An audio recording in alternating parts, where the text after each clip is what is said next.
Dungeon Master quick tip of the day. Fear and mental stress. Not exactly the stuff you brag about in the tavern, but in Dungeons and Dragons, even the boldest adventurer can have their knees knocking.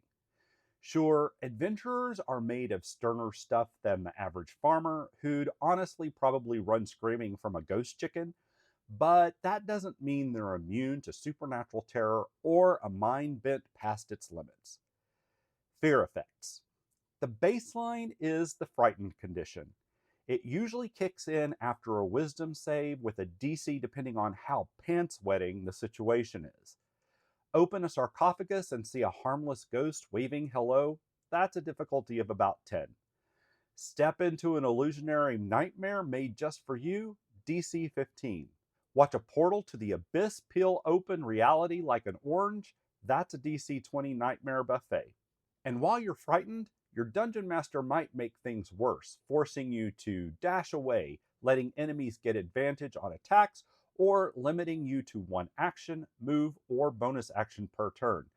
Think fight or flight, but with the fight option grayed out. Mental stress effects. This isn't fear, it's your brain taking psychic uppercuts. We model it with psychic damage. Accidentally ate the wrong mushrooms in the Underdark? DC 10 for 1d6 psychic damage.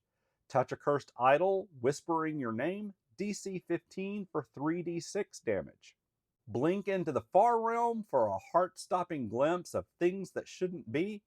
DC 20 for 9d6 psychic damage. Fail to save, you take the full mental hit. Succeed, maybe half damage. Either way, the scars will last. Prolonged effects. Sometimes the stress lingers. Short term, frightened, incapacitated, or stunned for 1d10 minutes, plus unsettling behavior like muttering, "The eyes are everywhere" over breakfast. Long term effects. Disadvantage on some checks for 1d10 times 10 hours. Maybe you lose the will to lift anything heavier than a mug, or you don't trust anyone enough to talk to them. Indefinite. Same as long term, but it sticks around until a greater restoration spell shows up. Luckily, calm emotions and lesser restoration can help, but honestly, half the fun is watching your party roleplay through the breakdown.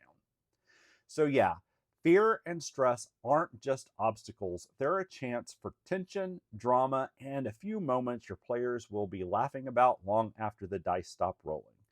And as always, just roll with it and keep the table epic.